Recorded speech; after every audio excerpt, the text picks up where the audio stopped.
A service of KIBMradio.com, the Internet's home for an all old-time radio.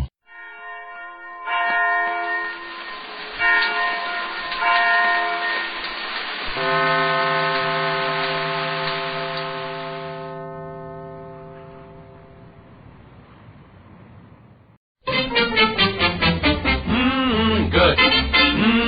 Good. That's what Campbell soups are. Good. From Hollywood, The Campbell Soup Show, starring Jack Carson.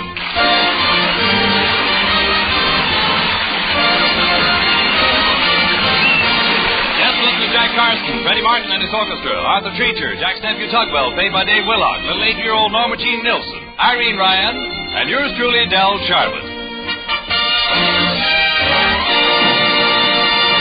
Say, maybe you haven't tried Campbell's beef noodle soup, but you surely ought to right away. As soon as you get a whiff of it, you'll know there's good eating ahead.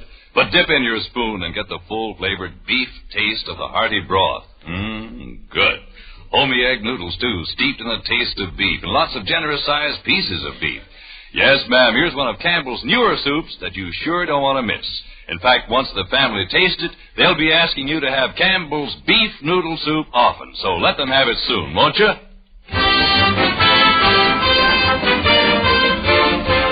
It's time now to look in at 22 North Hollywood Lane and see what's happening to Jack Carson.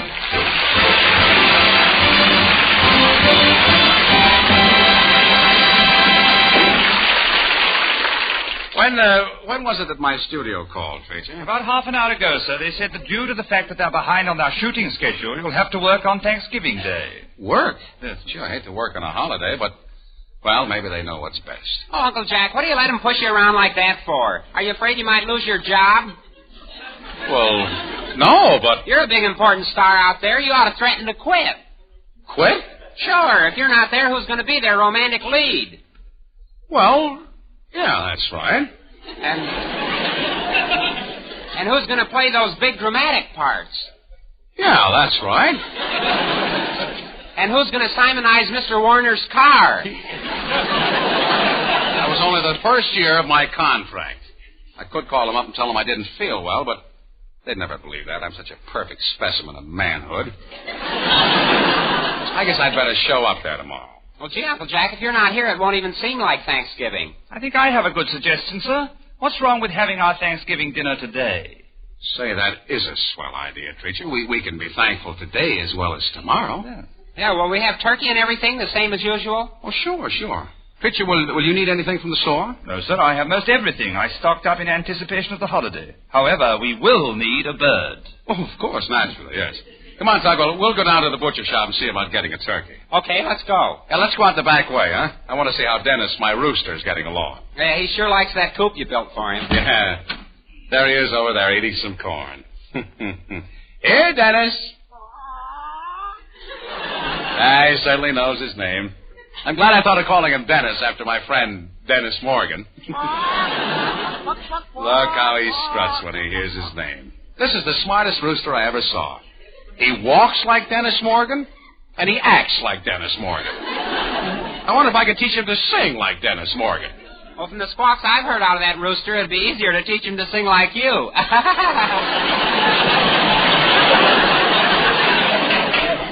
Very funny, Tugwell. Come here, Dennis. Now stop eating that corn. I want to show Tugwell how bright you are. Now listen. One alone. Listen, Dennis, listen. One alone.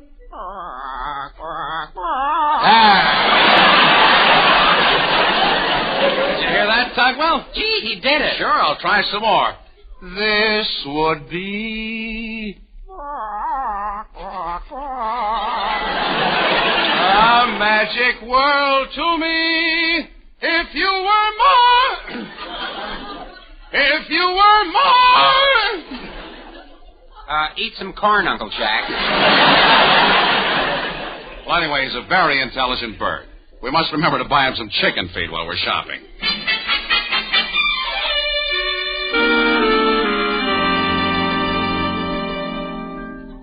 Uncle Jack, we're not going in this butcher shop, are we? We were in here 2 weeks ago, and the prices were sky high. Yes, I know, but I thought they might have some Thanksgiving specials. Let's go in. Well, gee, this doesn't even look like a butcher's shop. Look how high class everything is. Yeah. It's the first time I ever saw a chopping block trimmed in mink. Here comes the same salesman we had before. How do you do? My name is Finley. Oh, hello there. I remember you. Yes, I was just doing a little Thanksgiving shopping. Fine. Now, if you'll just be seated, Hey, look what's stopping out in front. An armored car. Oh, yes, pardon me. This is an important occasion. Gee, and they got 2 guards with machine guns. Yeah, and they're throwing a red carpet across the sidewalk. And look, here come 2 guys in gold braid with trumpets. Please, gentlemen, stand at attention and remove your hats. What was that all about? That was Swift & Company delivering a half-pound of weenies.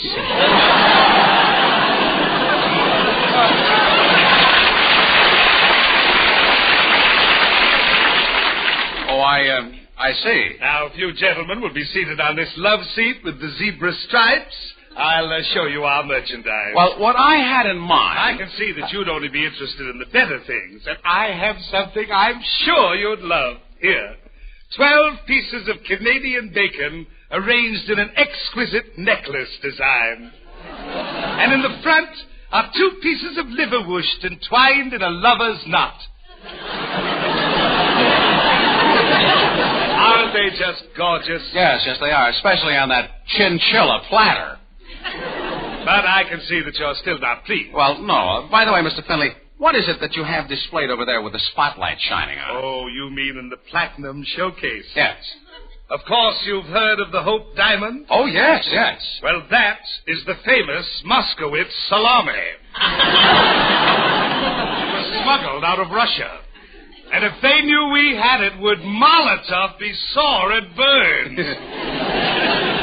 Well, Mr. Finley, we wanted something for Thanksgiving. Of course. How about that little roast pig over there with the apple in its mouth? Oh, yes, that roast pig with the apple. How much is that? $47. $47? Yes, of course, the pig is extra. Look, I know I'm a fool for asking this, but how much would it cost for a turkey? Well, how much were you thinking of spending? $2.50. $2.50? Yes. What can I get for that? Do you see that little giblet lying there on the counter? Yes? Well, as you walk by, we'll let you feel it. Come on, Tugwell. Yeah, this place is too rich for our blood.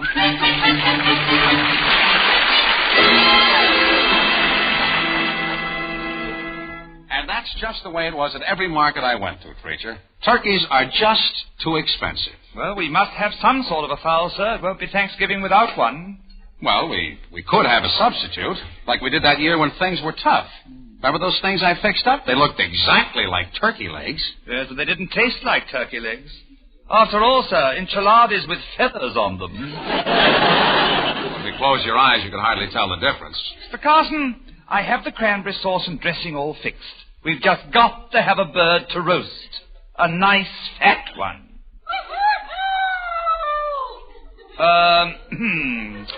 Mr. Carson... Treacher, the answer is no. I'm saving Dennis for my poultry business. Besides, I just happen to think Miss Ryan down at the bookstore has a friend who raises chickens. You know, the one we bought Dennis from, that Mrs. Jenkins? I've lost her address, but I'll go down there pretty soon. I'm sure that Miss Ryan can tell me exactly. Come in. Hello, Mr. Teacher. Hello, Mr. Carson. Hello, little one. How are you, Norma Jean? Fine. Gee, whatever that is you're cooking sure smells good. Yeah, that's dressing. You see, we're having our Thanksgiving dinner one day early. Would you like to come over and eat with us? Are you going to do the cooking? Well, some of it, yes. We'll have roast turkey with all the fixings, and that's one dish that I'm expert on. Well, I wouldn't say you were such an expert, sir, from the way you did it last year. It took you 3 hours to put the stuffing in the turkey. Well, that wasn't my fault. The turkey had a very small throat.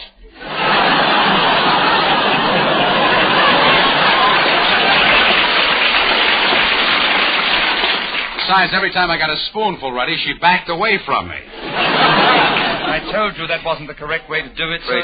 Treacher, please. Where I come from, we know all there is to know about cooking. That reminds me, Mr. Carson. Last week you were telling me the story of the first Thanksgiving. Oh, yes, that's right. I wasn't I? Well, according to my history book, what you told me about the Pilgrims is wrong. Well, I told you they landed on Plymouth Rock. But Plymouth Rock is in Massachusetts, not Milwaukee.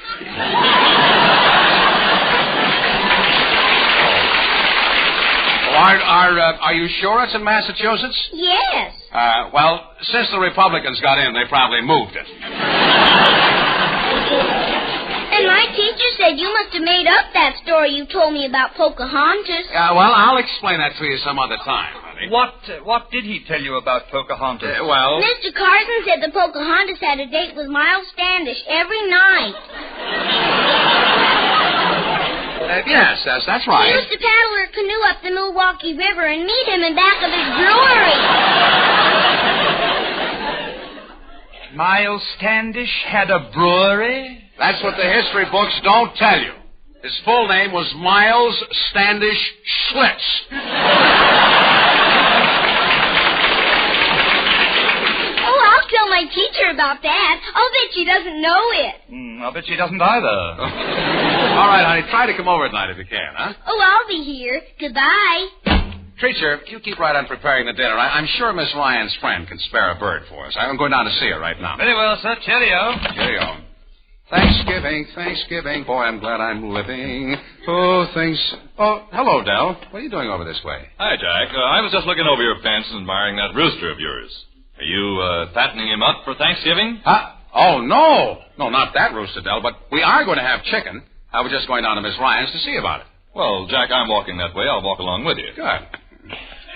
So, you know, Jack, it ought to be a great Thanksgiving this year. People have a lot to be thankful for. Yes, they certainly have, Del.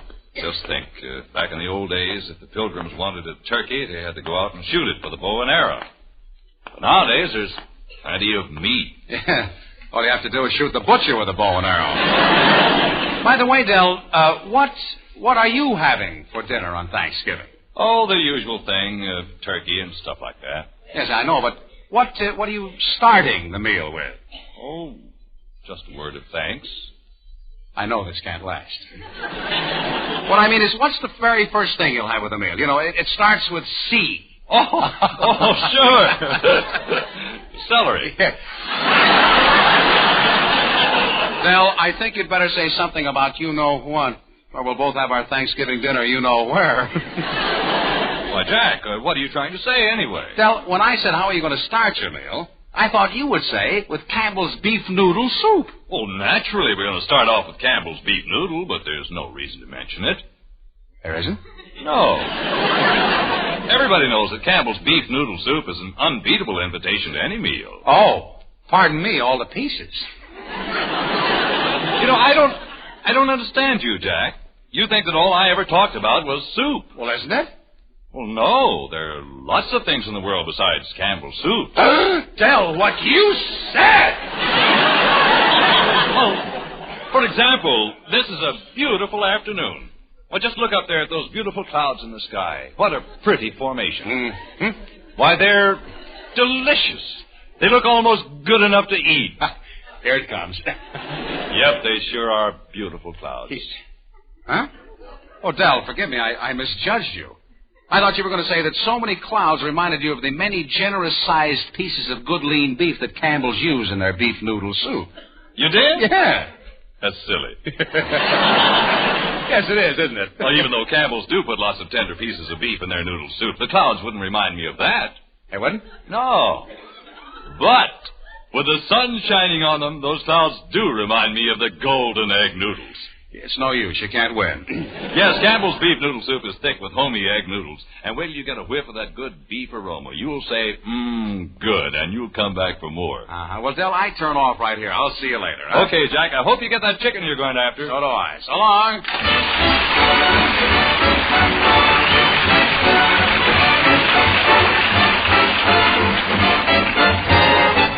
A moment now with the magic music of Freddie Martin. Here are the Martin Men and My Heart Goes Crazy.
simply pass the time of day? Do you have to smile at me that way? My heart goes crazy.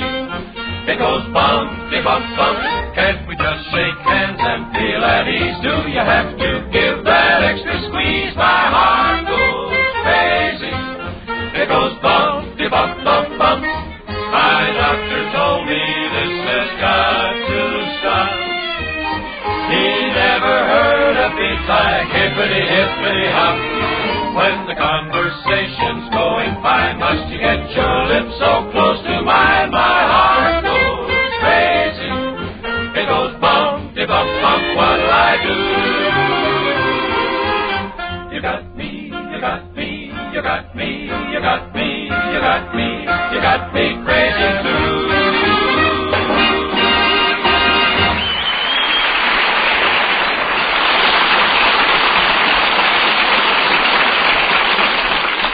Gee, I hope Miss Ryan is in her store. She's got the address of that Mrs. Jenkins who raises chickens.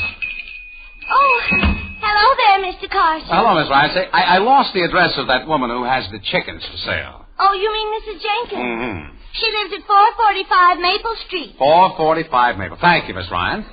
Is that all you wanted to know? Yes, thank you, Miss Ryan. Don't you want to know how I feel? How you feel? Yes.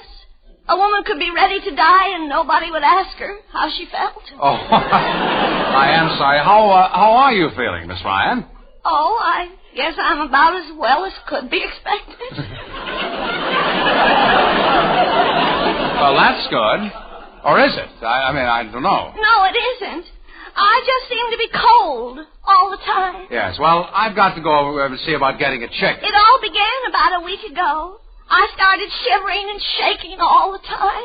Yes. Well, I've got to go over... I went to 6 doctors, but they didn't do me any good. I was still cold. Still cold, huh? Well, I've got to go over and see about getting a chicken. Then I went to another doctor, and he found out what was causing it. Now I'm not cold anymore. What did he give you? Give you some pills? No, a suit of long underwear.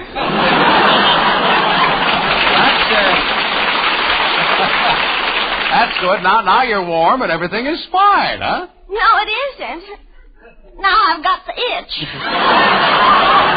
Yes. Well, I've got to go over and see about getting Of course, I could stand that, but it seems like I'm tired all the time. Well, I've got to go over and see about getting I bet I climb those stairs to the balcony 30 times a day, up and down, down and up and down. Well, I've got to go over and see about getting down and up and up and down. I've got to go over and see about getting A woman came in yesterday and wanted to buy some potted plants.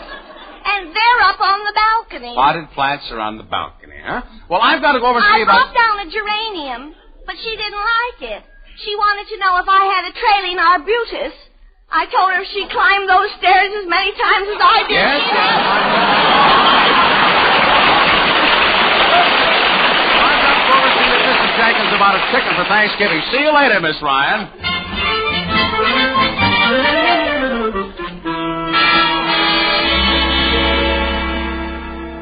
But when I got to Mrs. Jenkins' Treacher, she didn't have one chicken left. They were all sold. It's getting late, Mr. Carson. If you procrastinate any longer, there won't be any dinner. Yeah, Uncle Jack, I'm getting hungry. All right, so am I, but what are we going to do? There's only one thing to do, sir. There's that rooster of yours out in the backyard. You mean Dennis? You mean eat Dennis? Certainly, sir.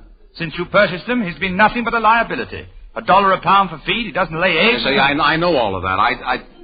Well, maybe you're right. I hate to sacrifice him, though. Oh, so there's no use being soft-hearted about it? Soft-hearted? Who's soft-hearted? I'll go out there right now and stand there while you kill him.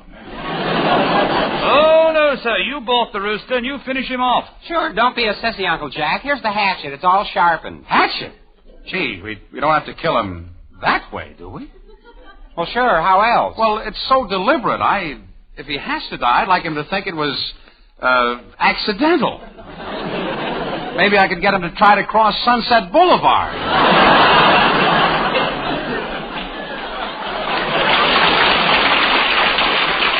Uncle Jack, you're just stalling. Yes, sir. Now take the hatchet and go out there and get it over with. All right. I'm going. Don't push me, fellas.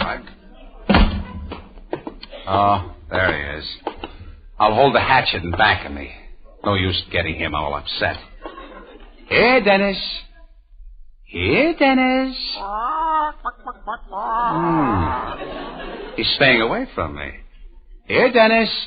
Come on over here and see what Uncle Jack has got for you. Gee, I feel like a criminal. Why did I have to name him after Dennis Morgan anyway? This is like bumping off my best friend. Oh, gee.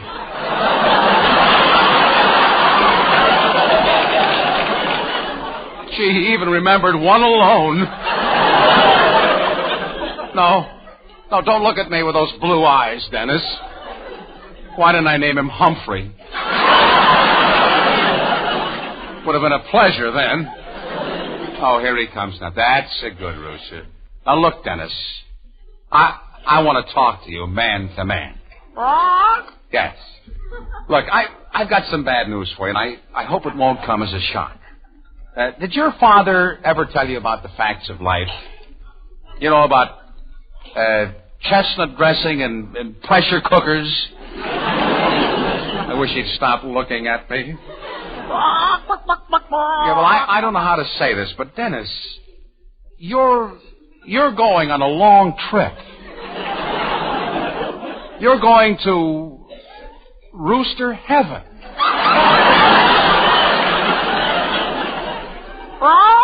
That's right, heaven. You have led a clean life, haven't you? You'll be happy there.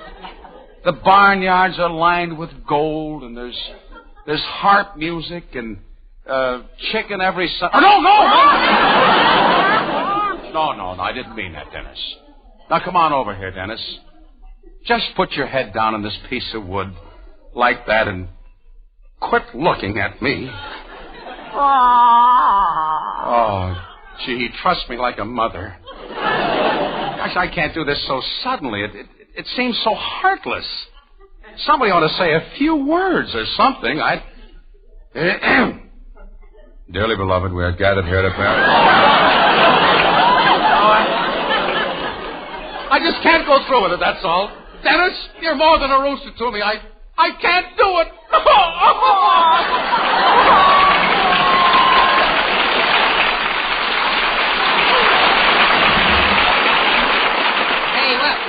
What's taking you so long, Uncle Jack? Haven't you chopped his head off yet? No, and I'm not going to do it either. Well, then take him down and let the butcher do it. Oh, no, I can't. Wait a minute. That does give me an idea, though. I could take Dennis down alive and trade him for a chicken that's already dressed.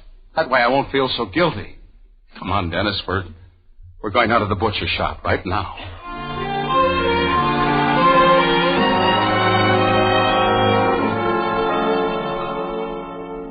So, will that be okay with you, mister? Sure, if you want to trade that live rooster for a dressed chicken, it's all right with me. Here's a fat hen all ready to cook. Okay.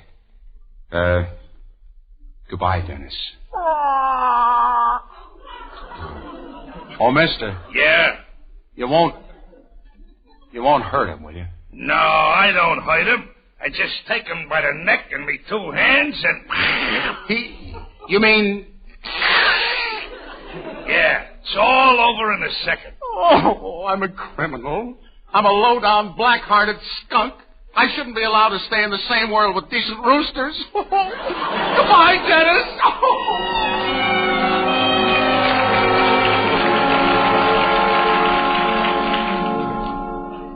Well, sir, shall I begin preparing this hen you brought home?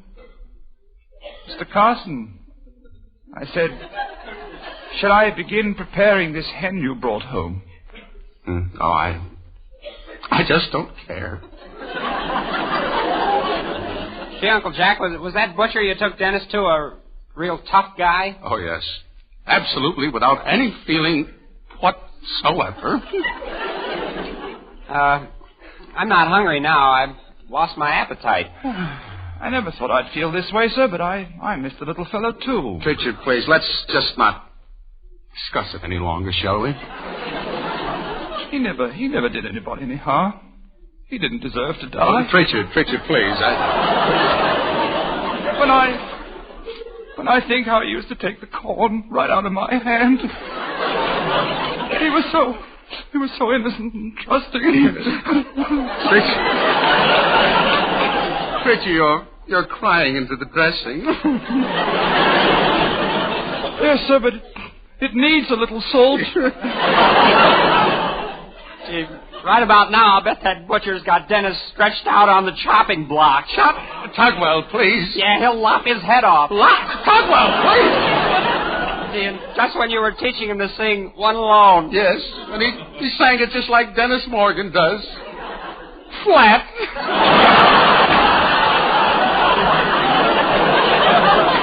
Yeah. And now he's going to have his throat cut. Oh, I can't stand it any longer. Pritchard, give me my hat. I'm going back to the butcher and see if I can get Dennis back. Oh, I hope I'm not too late. So do I, sir. Hurry, sir.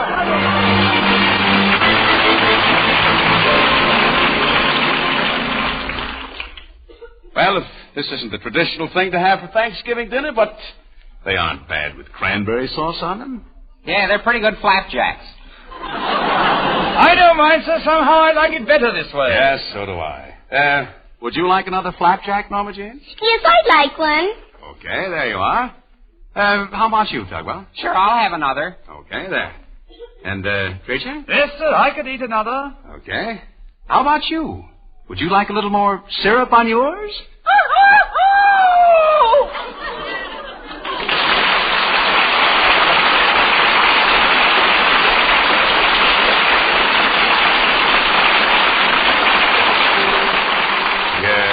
It's a good day for singing a song, and it's a good day for moving along. Yes, it's a good day.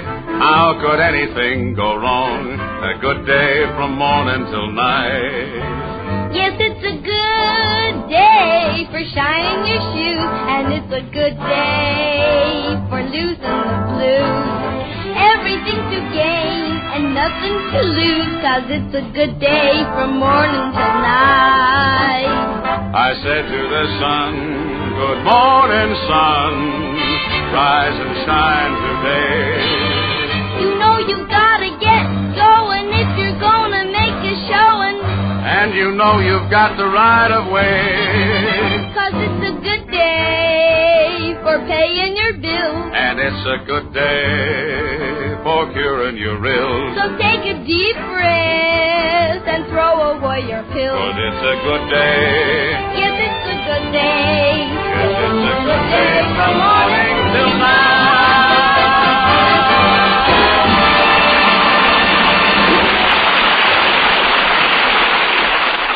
Jack Carson will be back in just a moment. Tell me, have you tried Campbell's beef noodle soup? Everyone who has says it's delicious, and you will too. It's made from plenty of lean beef, simmered long and slowly for a hearty, full-flavored beef stock. Then golden egg noodles are added, and lots of generous pieces of beef. Good. Yes, and Campbell's beef noodle soup is plenty hearty and nourishing too. You'll find that together with a sandwich and a glass of milk, it makes a grand school day lunch for the youngsters. And wait till you see Dad smile at supper time when he dips into a savory plateful and gets that good beef taste. You'll find there'll be lots of times when meal getting is a simple, easy business with Campbell's beef noodle soup on hand. Remember to put it on your market list and keep it on your shelf. That's Campbell's beef noodle soup.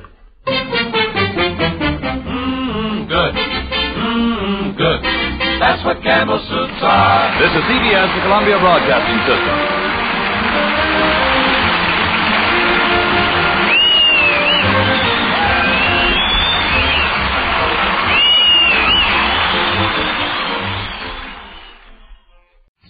My. Thursday. The Roma Wine Show, starring Charlie Ruggles, Mary Astor, and Misha Auer.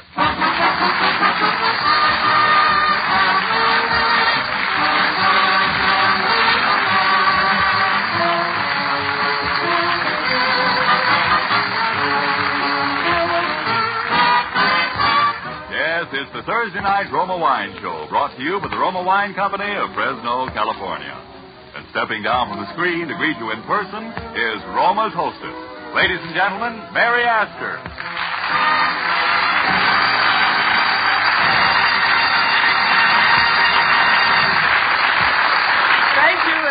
everybody. On behalf of Roma Wine, welcome to our Thursday night show. On hand to make it a great evening, we have the sensational singing combination of the Pied Pipers. Misha Auer will delve into his past for another of those fabulous adventures. And Charlie Ruggles produces a Thanksgiving play with the aid of Mrs. Snavely and his neighborhood friends. So plan to spend this half hour with us. And meet the two stars of our show, Charlie Ruggles and Misha Auer.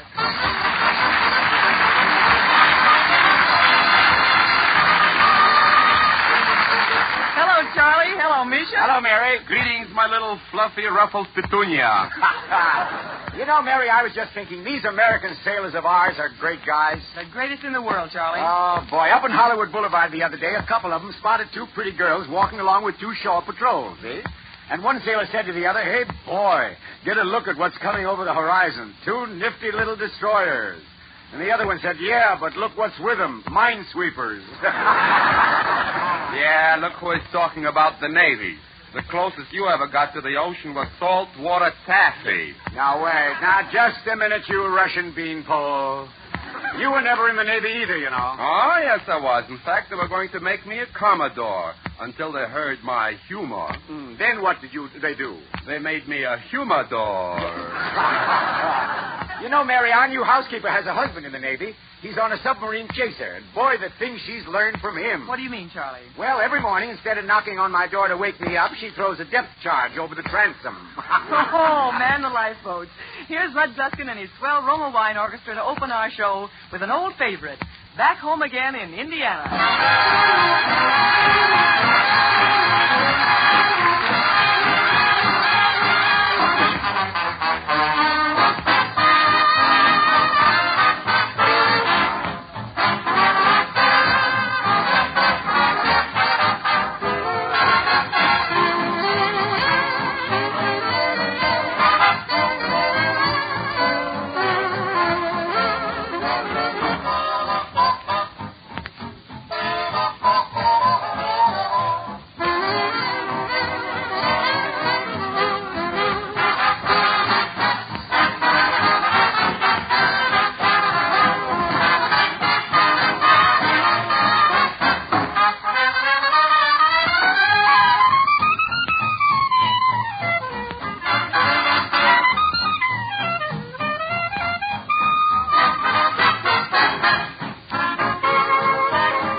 Now, ladies and gentlemen, Frank Martin, the young man who says... I speak for Roma.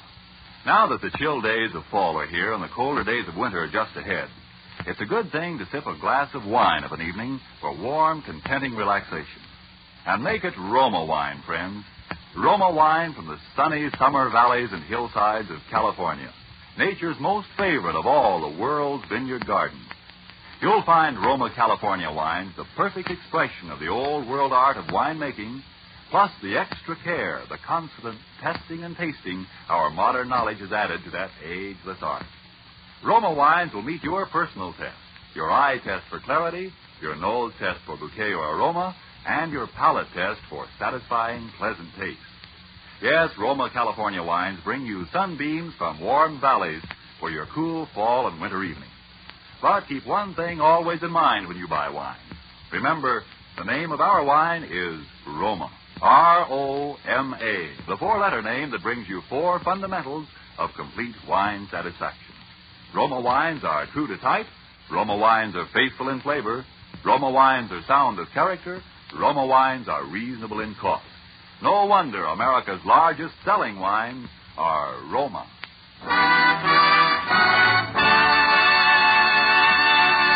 The Roma Wine Show presents the memoirs of Misha the Magnificent. Again, the soft warbling of the night birds heralds the approach of evening. And once again, Misha the Magnificent arises to mold another of his adventures into a thrilling climax. Let's listen to one of these moldy adventures.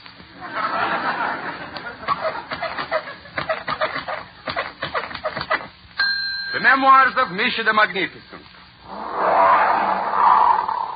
Wild Animal Edition.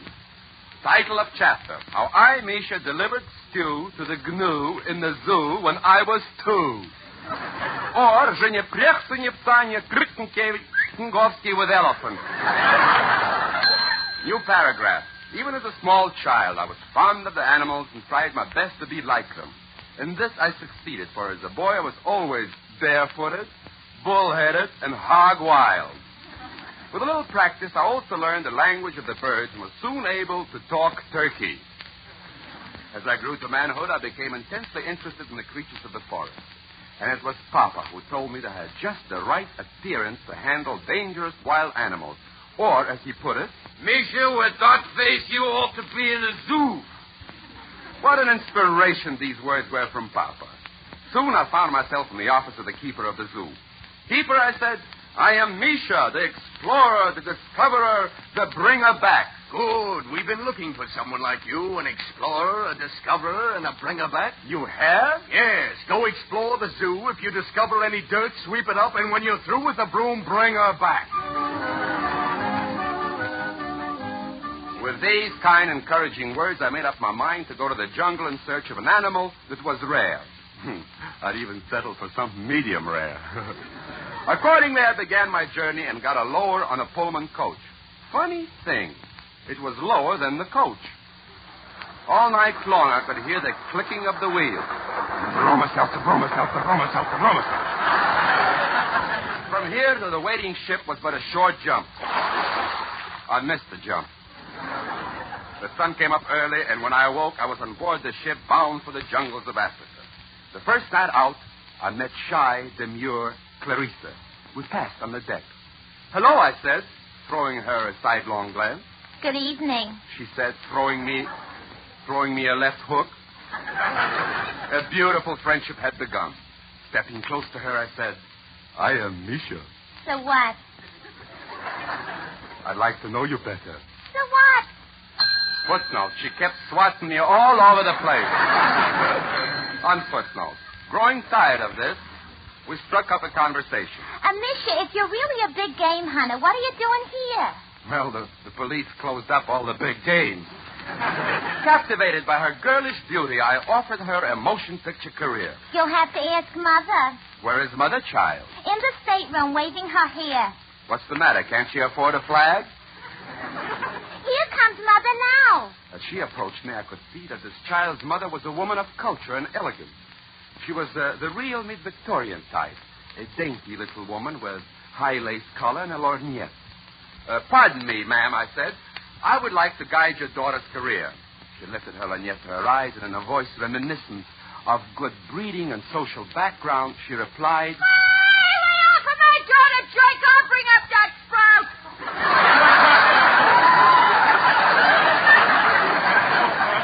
Please, madam, let me bring up that sprout. Take a pot of chowderhead. I'll bring up that sprout. Now, my dear lady, let's not get raucous. Raucous, schmocus. Lay off of that sprout or I'll paste you one. Footnote. I never saw them again, for they went south for the Hangnail Festival. And I rode to Brussels for another sprout. On footnote. The next day, we stopped at a desert island off the coast of Africa. I was talking to the captain. Captain, why are we stopping here? Here, Misha, here I take on food. I take on water, and I take on freight. You take on all these things? What do you put off? You! Like Robinson Crusoe, I thought I was alone on this desert island until one day I saw the tattered figure of a man approaching. Behind him were 3 little tots. Could this be? I trembled in anticipation as I asked him, Pardon me, are you Robinson Crusoe's Man Friday? No, I followed him. I'm Saturday. Well, who are those 3 children? Sunday, Monday, and always.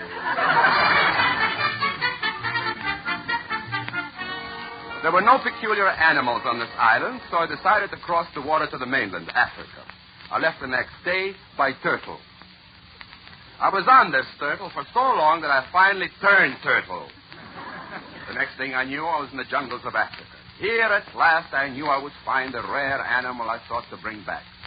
Suddenly, I heard the thump of heavy footsteps. Then the bushes parted. Goodbye, Bush. So long, Bush.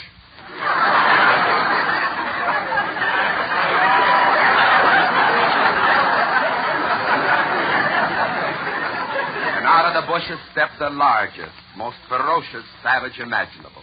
His face was hideously painted, and he wore a necklace of human skulls, while on his giant shoulder was slung a limp rhinoceros. He saw me and stopped. His eyes bulged, and his shaggy face contorted horribly. In a thunderous, earth-shaking voice, he roared, I am a savage beast.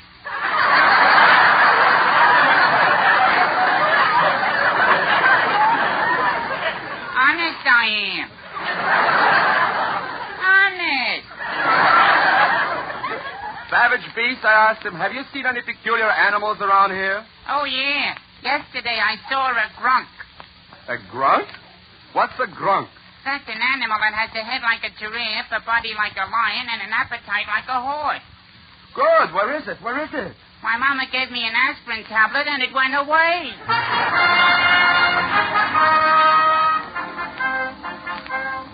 And then one day I saw that which I had come to find. Before me stood the strangest animal I've ever seen. It looked like a cow, but it couldn't be. It had no horns. Quickly I captured it and boarded the next boat back to America. I knew it would be acclaimed at last. Proudly I stood before the zookeeper with my prize. What have you there, Misha? Sir, I had here the rarest animal in the world, a cow without horns. What an object to study. Maybe science can discover why this cow has no horns. Well, that's very simple, Misha. This happens to be a horse. The end.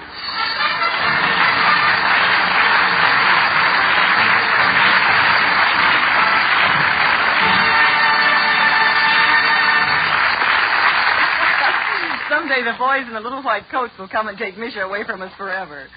Right now, we turn to more serious business. Meaning, of course, the Pied Pipers.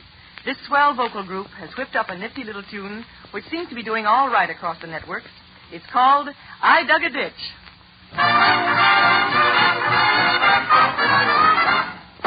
I was just a cowboy on a ranch in old Wyoming till ambition got a hold of me one day. So I packed my duds and started roaming from Wyoming, and now this is why I'm glad I went away.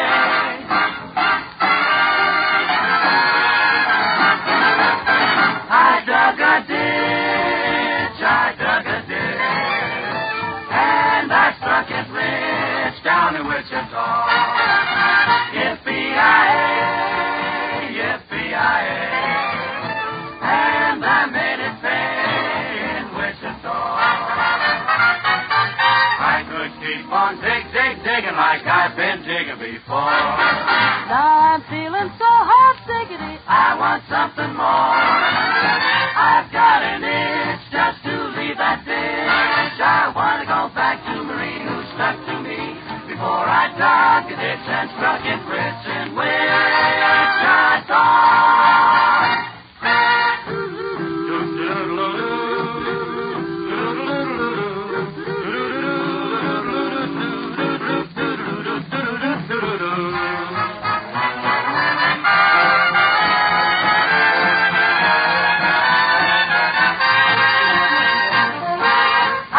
Keep on digging like I dug it before. Now I'm feeling so hot, diggity, I want to get something more. I've got an itch like to leave that ditch. Want to go back to Marine, stuck to me before I dug a ditch and struck it rich in Wichita.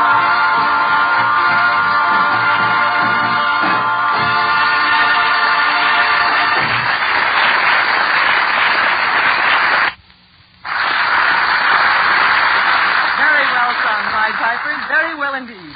Now, Frank Martin, prepare our listeners for what is about to happen. Charlie Ruggles has written another play.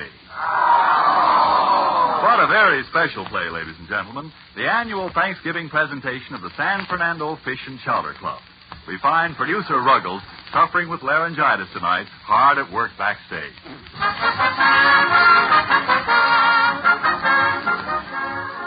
You know, Gene, Mary, I sure am enthused about my play.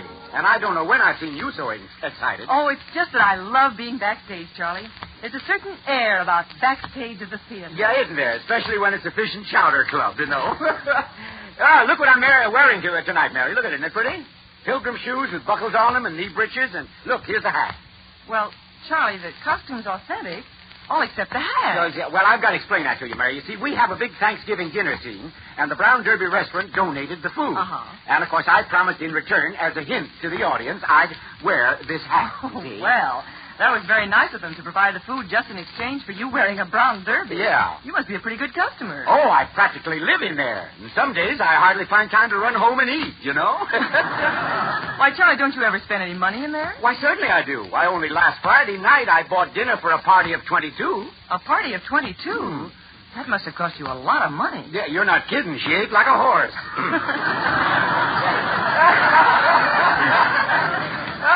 I have to laugh at that myself, Mary, you know.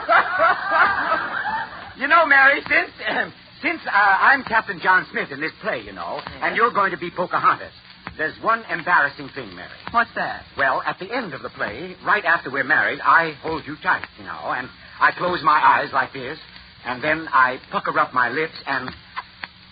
Why, Mary, you kissed me.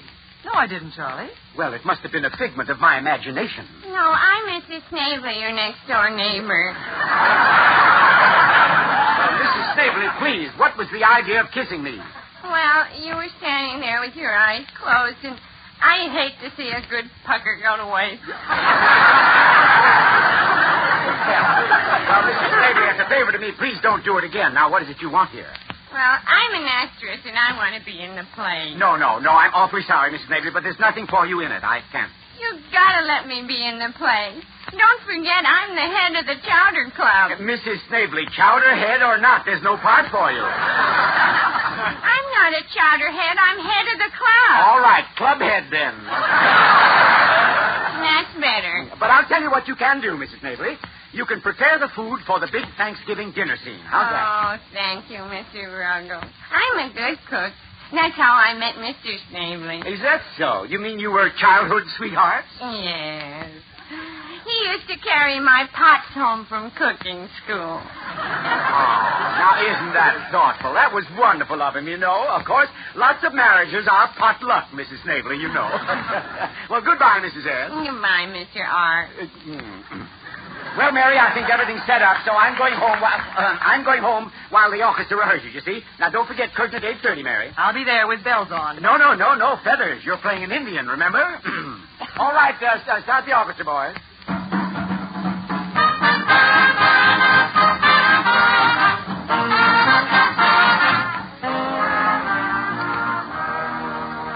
While Charlie is getting his big Thanksgiving play ready, I'd like to tell you about a card I had from one of our listeners last week, which I believe is definitely worth answering on the air. This lady says, Miss Astor, I understand that you explained certain rules for serving wine recently. I'm especially sorry I missed the Roma wine show that night, because I'd like to know your answers about the proper glassware and table linen to use. Well, very briefly, let me repeat the answers. You don't need fancy glassware to enjoy the goodness of Roma, California wines. Elegant glassware may flatter the beautiful colors a bit more, but the flavor will be the same in any glass. You don't need fancy linens either. Roma wines are just as thoroughly enjoyed on tables covered with checkered cloth as with the rarest of lace or linen. You don't have to worry about which type of wine is correct either. Select the type you like the best, either red or white. And whichever you choose, you know you can serve it for only a few cents a glass. And, Mary, we can all remember that Roma wines are delicious. Roma wines are suitable on any table. Roma wines are economical to serve. Indeed, yes, Frank, always. For fine wines at reasonable cost, say Roma.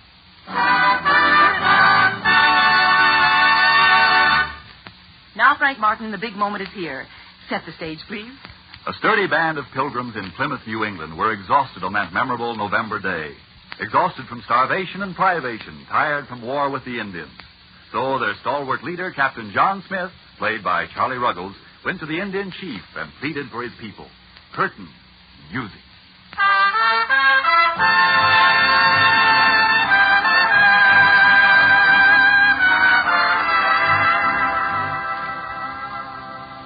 I beggest of thou, strong warrior, take me to thy chief. Me tired. All day stand in front of cigar store. And what dost thou do in front of cigar store? Me say, LS, MFT. Well, what do you know of commercial Indians? Oh, here comes Chief Sitting Bull now. Ugh. Ugh. Please, mighty war chief, make your brave spare my people. Ugh. There's no reason why us thouest and meest cannot be friendses. Is there us? Ugh. Why dost thou keep saying ugh? Again, boom, da-da-da. Now, wait a minute. Now, you cut that out, Frank. This isn't a musical, you know. White man come to offer hand in friendship.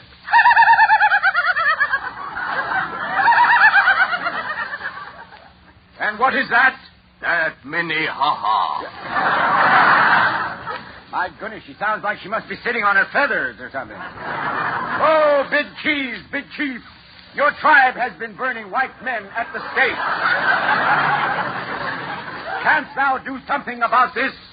Me tell 'em tribe go easy on stake. Red man, no red points. Meanest thou that thou will make peace? I spare life of your people if you marry my daughter Pocahontas and raise many brave. Ah, but Chief, it will take me much time to make a decision like that. Much better marry Pocahontas now. Have papoose before Pearl Harbor. Wait.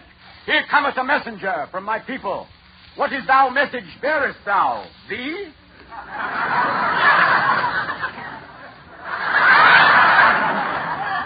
Thy women are weeping from hunger. Thy children are crying from hunger. Yeah, and your acting is from hunger, too.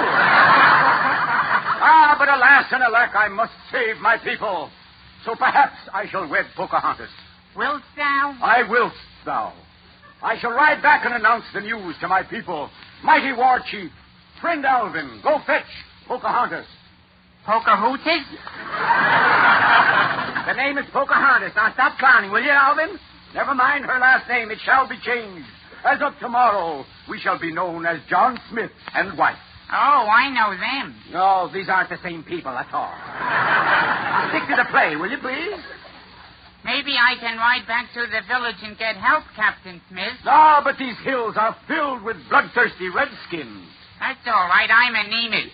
Alvin, I never asked a man to do anything I wouldn't do, and I wouldn't do anything, so good luck, Alvin. Wait 'em, Pasty Face. Why? No need send help. Red man make peace. But first, white man meet 'em Pocahontas. Oh, Pokey! Coming, Father. Well, taketh Pokey so long. What taketh Pokey so long to get here?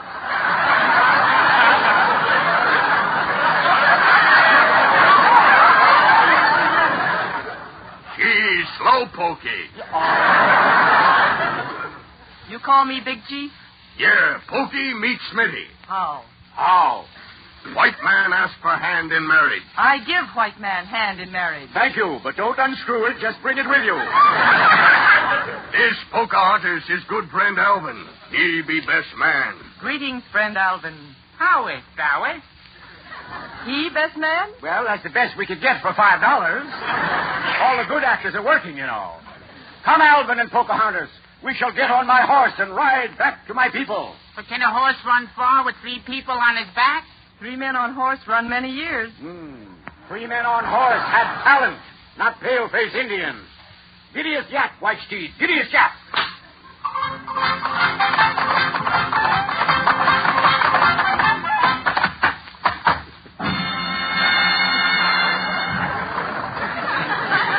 afternoon, we find Captain John Smith in the Pilgrim Settlement, ready to announce his engagement to Pocahontas. Good friend Barney, I fear me. I am very nervous about my engagement. Have you ever been engaged before, Captain Smith? Aye, 6 times. All told? No, one keepeth her mouth shut. Very good, Captain. Thou art in good spirit. Yea, tonight findeth Captain Smith sharper than a plate of soybeans. Yes. Now away with thee, friend Barney. I see Pocahontas approaching from the distance, and notice the beautiful picture as she walks near, covered in a glorious veil of feathers. Oh, why dost thou hide behind those feathers, Pocahontas? I'm not Pocahontas. I'm Mrs. Snavely, your next-door neighbor. Mrs. Snavely, what are you doing out here on this day? I'm setting the table for the big Thanksgiving dinner scene. Well, what's the idea of wearing one of our Indian costumes? This isn't an Indian costume. I got all full of feathers cleaning the turkey. Well, all right. Now get back and watch the food. It has to be returned to the Brown Derby at 8 o'clock. You understand? I will do as so as. Yeah. All right. Just get back to the kitchen, Mrs. S. Now where? Where's Pocahontas now? Here, by thy side forever, Captain Smith. Well, what took you so long? I was shopping for a bridle, goon. Pardon me, Mary. That's bridal gown, not goon. I'm sorry. Oh, Captain Smith! Hey! Captain Smith! Hey! The Indians are coming. The Indians is coming? Yes, look. Look, Captain, they bring us food. Ah, so they do. And here comes Big Chief, Warrior Chief now. Greetings, Warrior Chief. Captain Smith, me keep word. My tribe bring food, and me make peace offering of fruits, candies, and nuts. For us? Yes. I bring fruit to women, candies to children. Yes. And nuts to you. Now, listen, I told you that's not in the script there now. Oh, mighty Warrior Chief, we express our gratitude. And what prompted thy to do all this? Big Chief's whole powwow. Decide lend-lease. Hey, Captain Smith. Hey! Our people are at the dinner table waiting for the food to be served. Excellent. I'm so hungry I could eat a horse. White man psychic. Right here, Captain Smith, at the head of the table. I thankest thee. Before we partakest of our Thanksgiving dinner, I wish to make an announcement. Hey, wait a minute. Where's the food? Mrs. Snavely! Mrs. Snavely! Yes, Mr. Ruggles. Well, what happened to the food? Mr. Ruggles, the food won't be ready in time. Won't be ready in time, but this is the big scene. I know, but I can't stuff the turkey. What do you mean you can't stuff the turkey? I can't get him to open his mouth.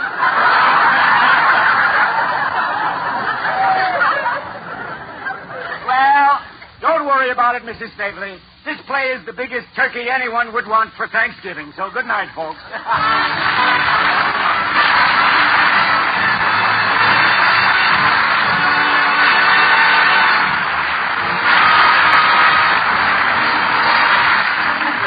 You're not kidding, Charlie. There's the song that says good night until next Thursday night and another Roma wine show. Charlie and Misha, I hope you two have patched up your differences. Oh, sure, Mary. We were just kidding, weren't we, Charlie? Why, of course. Hey, Misha, let's have dinner tomorrow night. Wonderful. Where'll we eat? Well, you eat at your house and I'll eat at my house. I'll tell him when he comes in. That's all. Until next week, this is Mary Astor saying good night.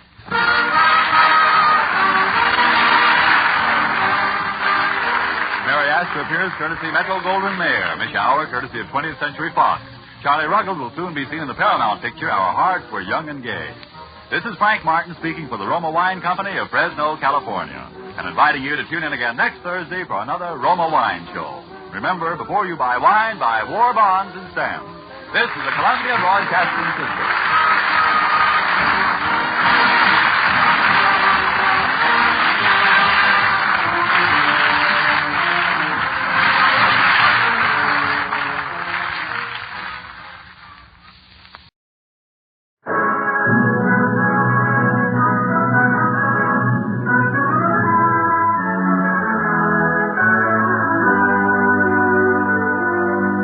Company of Wilmington, Delaware, makers of better things for better living through chemistry, presents the Cavalcade of America, featuring a special Thanksgiving broadcast, The Path of Praise. Our star, Walter Hamden.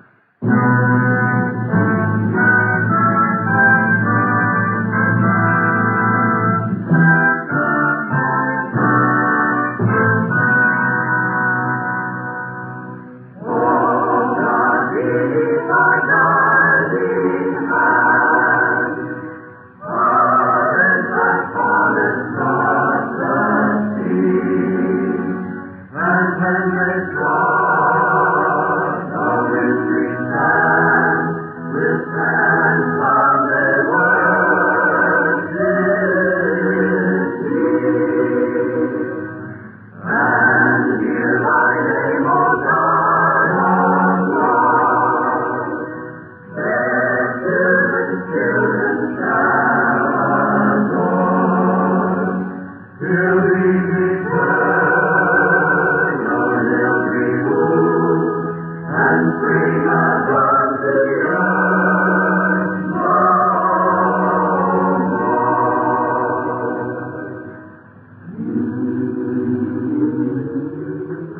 the colors of autumn streamed down the wind, scarlet in sumac and maple, spun gold in the birches, the splendor of smoldering fire in the oaks along the hill, and the last leaves flutter away and the dusk falls briefly, we are stirred and made to ponder the infinite goodness that has set apart for us in all the moving mystery of creation a time of living and a home. So wrote the late Dr. Wilbur L. Cross, governor of Connecticut, in his famous Thanksgiving proclamation. The governor was following an American tradition of 300 years standing, and the history of that tradition down the years is the theme of tonight's cavalcade drama. This is the history of Thanksgiving.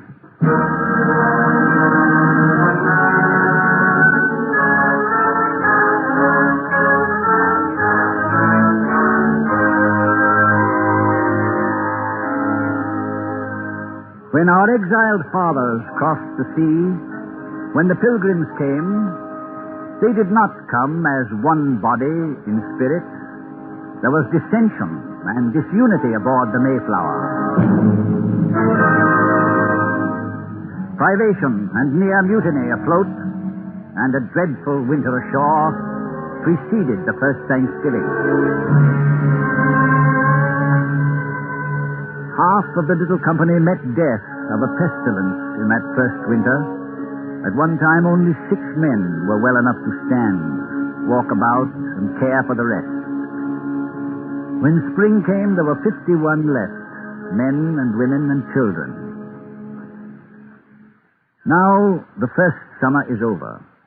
In the common house, which has served as council chamber and hospital, 1 man and 1 boy remain. By the boy's cot, the man sits writing. Master Bradford? Yes, Charles. Why are you always writing? Oh, because I'm still overweak to hold corn, lad, or you wood, or draw water. So I tend the sick and scribble words. I'm feeling better this morning. It's so much cooler now. Could I not leave my bed, Master? We shall see. Would you read me what you're writing? It's a letter to our brethren still in England and Holland. How it'll reach them, God only knows. Then perhaps you might read it for me? Oh, surely. I have written, we set the last spring some 20 acres of Indian corn and sowed some 6 acres of barley and peas. Our corn did prove well, God be praised, and our barley indifferent good. But our peas were not worth the gathering.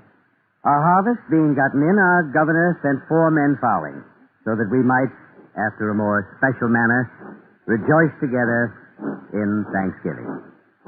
What's that? That noise? And Captain Miles Standish and his men. Part of the rejoicing. They're drilling to make a show for the Indians. Indians? Are the Indians right here in the village? Master Bradford, you hear that? Quiet, lad. 'Tis but a salute to impress the savages with our strength at arms. But if there are Indians Well, there, they came in peace. Governor Carver invited their chiefs to come for our day of Thanksgiving today. But Massasoit brought 90 of his braves to the rejoicing. 90. How can they be given food when there's scarce enough for us? Well, the savages, seeing they'd caused us embarrassment, sent hunters out to kill game. They brought back 5 deer. And our own fowlers, too, had great good fortune. Ah, there'll be a fine feast this evening. A feast?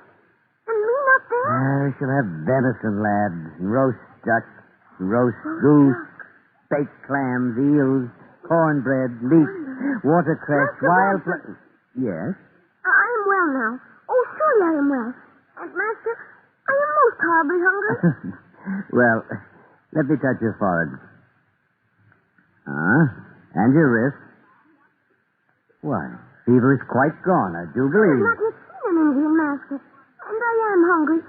Oh, may I go? Please, may I go? Yes, Giles, I do believe you're well again. You may go. Your clothes are in the locker. Giles! Yes, Master? Do not forget to give thanks that you are well again. Oh, no, Master. I'll not forget. Before the feasting, Giles. Before the feast. To be sure. Are you not coming also? When I finish my writing. God go with you, lad. So young. So young. Let me see. This day of Thanksgiving, the last of our number who was stricken with a great sickness, a lad of 12 years, did fully shake off his fever and is well again. And so, by much suffering, we are become one body, cleaving each to the other in sickness or joy. And although our fare be not always so plentiful, yet by the goodness of God, we are so far from want that we often wish you also were partakers of our plenty.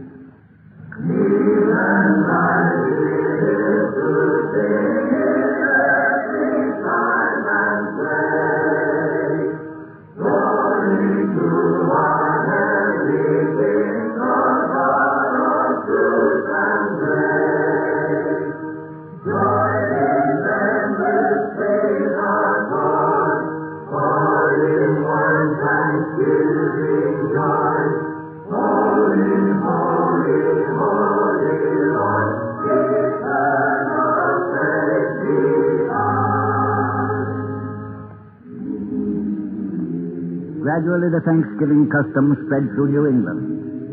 But it remained for more than a century entirely a New England tradition.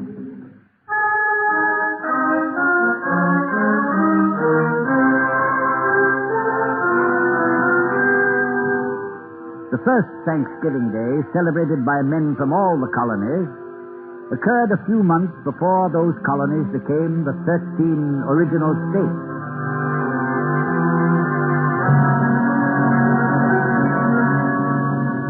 Our scene, the headquarters of General George Washington at Cambridge during the siege of Boston, shortly after Washington's arrival from Virginia to take command in 1775. The general is dictating letters to his adjutant, Colonel Joseph Reed. And would you go over that for me, Colonel? Yes, sir. The general expressly forbids any person to bathe in the nude at or near the bridge in Cambridge, where it has been observed and complained of that many men, lost to all sense of common modesty, are running about naked upon the bridge, whilst ladies of the first fashion in the neighborhood are passing over it. That is correct. See that a copy is supplied to each of the regimental and company commanders. Yes, sir. I see you smile. No doubt General Gage would laugh aloud if he knew that I wasted my time on such unmilitary matters. But we must somehow teach these ruffians to act as soldiers. There is much General Gage doesn't know, sir. Yes, fortunately. If he knew our state, he'd march out on the morrow and scatter us to the four winds. Yes, sir. The reports are just coming in, Reed. We have no powder. 36 barrels for an army of 16,000. Colonel Gridley's artillery boasts of 9 field pieces and no ammunition. We have no uniforms, no experienced officers, and no discipline whatever. Well, sir, men from different colonies have different customs, different habits. They've never learned to work together or think alike. By heaven, they must learn. I've heard, sir, that you provided some of them with a something good lesson yesterday evening. Oh, it's an episode I'd as soon forget, Colonel. I haven't heard the details, sir. There are many conflicting stories about the camp. Why, the thing was simple enough. Colonel Glover's Massachusetts troops saw fit to pick a quarrel with Morgan's Virginia riflemen. Having no uniforms themselves, the Yankees pretended to take a fancy to the fringed buckskins the Virginia lads are wearing. After a deal of name-calling, fists began to fly, and in a matter of minutes, 1,000 men were at each other's throats. You took steps, sir? Yes, I did. When I reached the scene, I seized 2 of the ringleaders, each by the neck, and I knocked their heads together with considerable force. Good. And I gave the rest of them a tongue-lashing. I hope, Colonel, the language I used has not become a matter of common gossip. Well, it is said that you were not, overly gentle, sir. I've learned over many years to keep a tight rein on my temper. But these people, Colonel, if only there was some manner of action I could take short of knocking their heads together, if only I could make them see that we are one country now, that we must forget these provincial quarrels and work together as a nation must. General, sir, I have a suggestion. Yes? It's a small thing in itself, but it might help in the matter you're trying to mend. By all means, Reed. Well, sir, it appears that here in Massachusetts, the people celebrate each autumn a feast of Thanksgiving. Oh? The day is set aside by proclamation of the colonial legislature. Now, a copy of this year's announcement arrived this morning, addressed to you, sir. Here it is. Yes, and what do you suggest? Let the Army join in the celebration, sir. All of it. Not just the New Englanders. Everyone, north and south. A day of prayer and feasting for all the troops.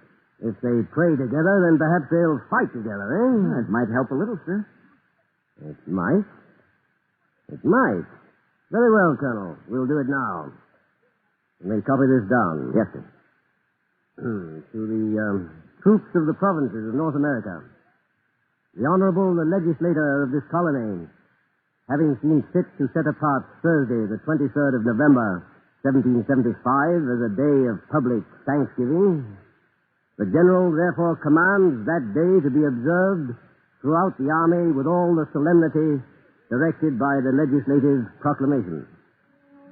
It is to be hoped, henceforth from that day, that all distinction of colonies will be laid aside so that one and the same spirit may animate the whole.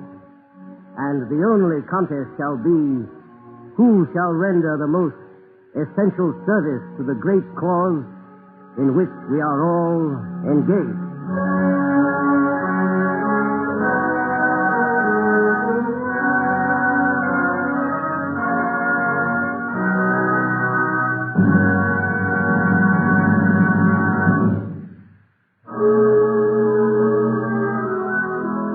You are listening to a special Thanksgiving broadcast on the Cavalcade of America, sponsored by the DuPont Company of Wilmington, Delaware, makers of better things for better living through chemistry, and presenting Walter Hampton. Now, we continue the path of praise.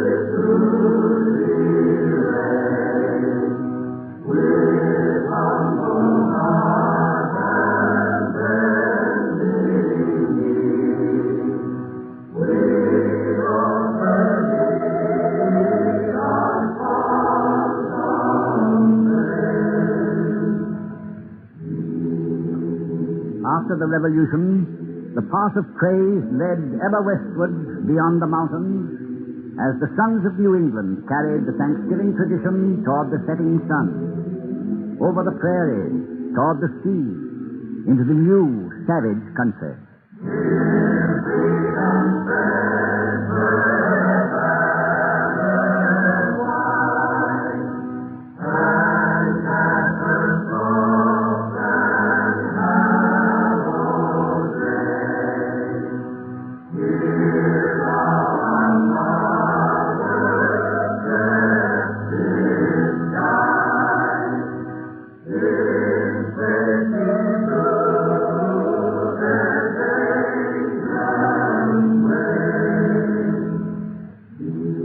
Along the dangerous way, the old traditions took new root. The little red schoolhouse, the habit of freedom, freedom of speech, freedom of worship, until the path of praise had spanned a continent, had reached the western sea. Praise God, preserve us, my King.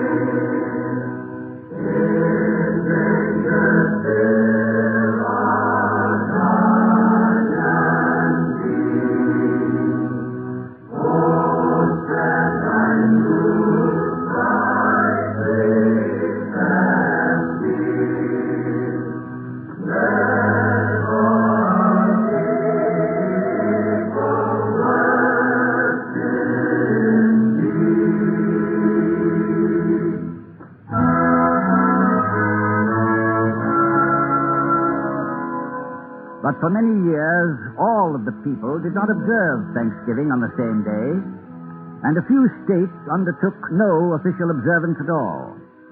The credit for the establishment of Thanksgiving as a national holiday belongs to a lady who should be better known to all of us.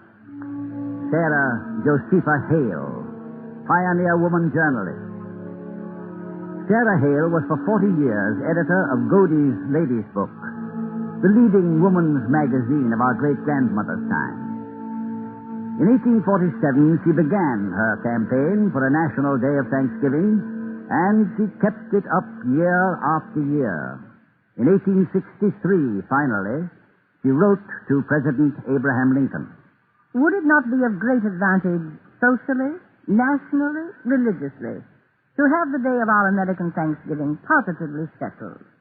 Putting aside sectional feelings, would it not be more noble, more truly American, to act nationally in unity when we offer to God our tribute of joy and gratitude for the blessings of the year?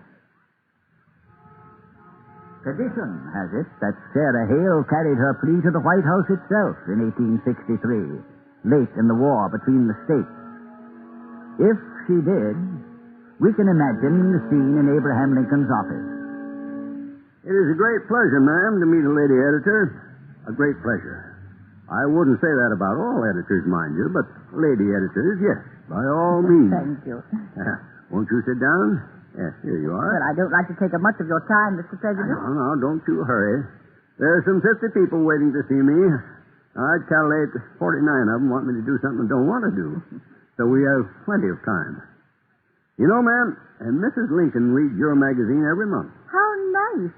And does she like it, Mr. Lincoln? Yes, she does. But I'm not at all sure that's a good thing. Oh? And why not? Well, you see, Mrs. Salmon Peach Chase, she's the wife of the Secretary of the Treasury. She reads it, too. And it gives both of them notions. Mrs. Lincoln, he sees a fancy dress in the ladies' book, and she orders it up. Mrs. Salmon Peach, she's marrying her new rig, and right away she lights out for your magazine and finds something just a little mite more expensive to bring on the cabinet ladies at the next soiree. Surely you're joking, Mr. President. No. People are beginning to talk. The newspapers, too. I had a clipping here somewhere. I never can find anything on this desk. Oh, yes, here it is. It's from the Dayton, Ohio Empire. I'll read it to you. It says, the Lincoln Chase contest has extended into the women's department. Mrs. Lincoln has got a new French rig with all the posies costing $4,000. And Mrs. Chase sees her and goes her one better by ordering a nice little $6,000 ring.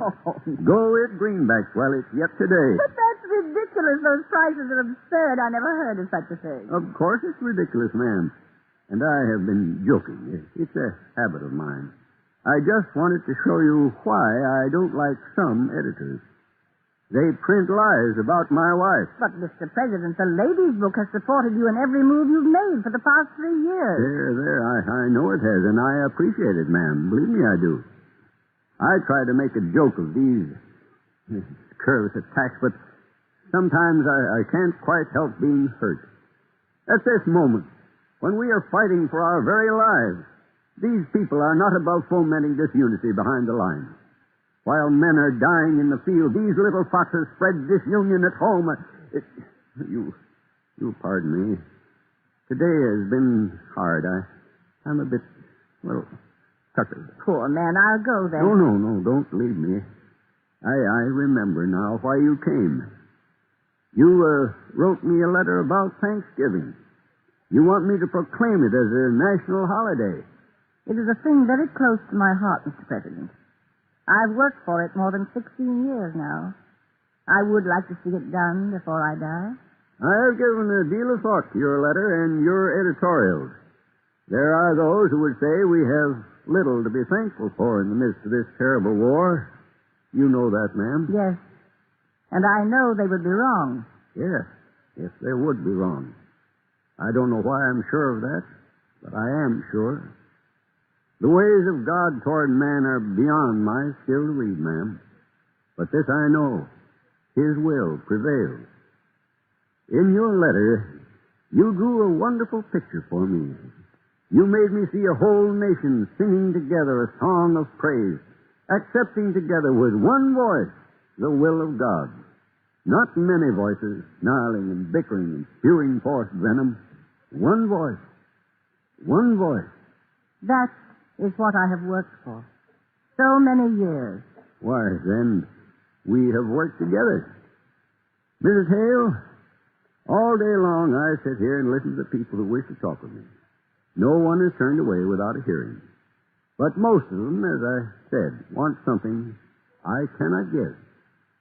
And so you can see it does me a deal of good when I can say, yes, petition granted. Your petition is granted, Mrs. Hale. Oh. I had already decided to proclaim Thursday, the 26th of November next, as a national day of Thanksgiving. Oh, thank God. Thank God. Yes, ma'am. Thank God.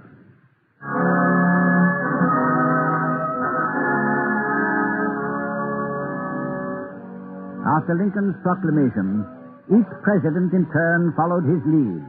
And in 1941, the Congress itself formally set the fourth Thursday in November as the Day of Praise and National Thanksgiving by law. In 1621, the celebration of Thanksgiving brought a sense of brotherly oneness to a tiny colony racked by suffering and torn by dissent. Again in 1775, in the wisdom of General Washington, the tradition of thankful prayer helped to weld 13 jealously separate colonies into a single great nation.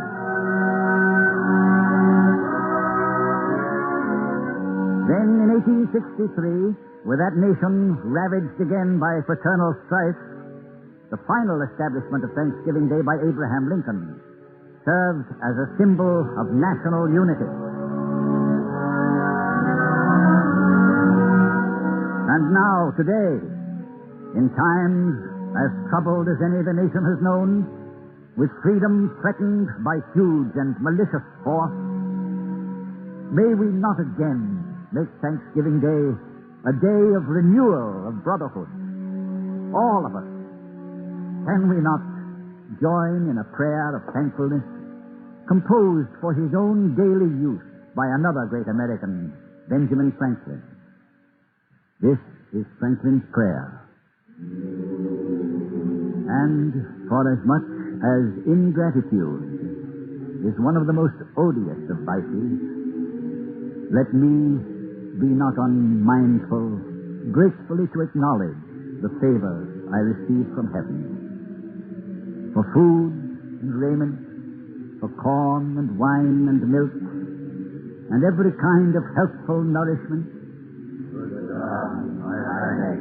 for the common benefits of air and light, for useful fire and delicious water, for all thy innumerable benefits, for life and reason and the use of speech, for health and joy and every pleasant hour. I thank thee.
Our thanks to Walter Hampton and the Cavalcade Players for tonight's story, The Path of Praise.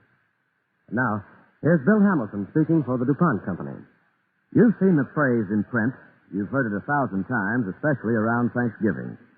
You've probably used it yourself. The United States is the land of plenty. What is plenty? What does it mean? Does it mean that everybody has every last thing he wants? No, of course, that would be downright silly. When we say America is the land of plenty, we mean that more people here in America have more than people in any other country have ever had. We produce more, therefore we have more. How do we do it? Other countries have more natural resources than we in the United States have, and still we outproduce them. What is our secret? The answer seems to be that there is no one secret unless it's what we call the American way of life. An important ingredient of the American way is that Americans are willing to take a chance in order to earn a possible reward. Our people welcome new ideas. Seeing a chance for profit, someone eagerly goes ahead and develops them. That's what happened with the phonograph, cellophane, the electric light, the automobile, thousands of other things. Sometimes it took only a few dollars. Sometimes it took millions, as with products of chemical science like nylon or cellophane. But in every instance, someone in America went confidently ahead with an idea. Can it be that the secret lies in the words confidently and profit? An American manufacturer with a chance to make a good profit on a good product can afford to try out new ideas. And he does it with confidence, because our American way protects the ideas and profits of individuals and of companies. One of many thousands of American business firms, the DuPont Company adds to the American standard of plenty an increasing number of better things for better living through chemistry.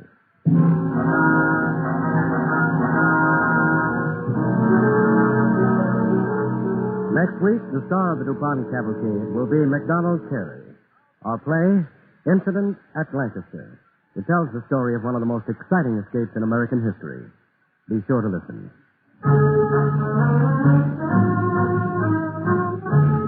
Tonight's DuPont Cavalcade, The Path of Praise, starring Walter Hampton, was written by George H. Faulkner. The Cavalcade players were Bobby Fenton as Giles, Frank Reddick as Bradford, Bramwell Fletcher as George Washington, Joseph Bell as Reed, Evelyn Varden as Sarah Hale, and Bill Adams as Abraham Lincoln. Original music was composed by Arden Cornwell, and the orchestra and chorus was conducted by Donald Voorhees. The program was directed by John Zoller. Don't forget next week, our star, MacDonald Carey. The DuPont Cavalcade of America is sponsored by the DuPont Company of Wilmington, Delaware, makers of better things for better living through chemistry.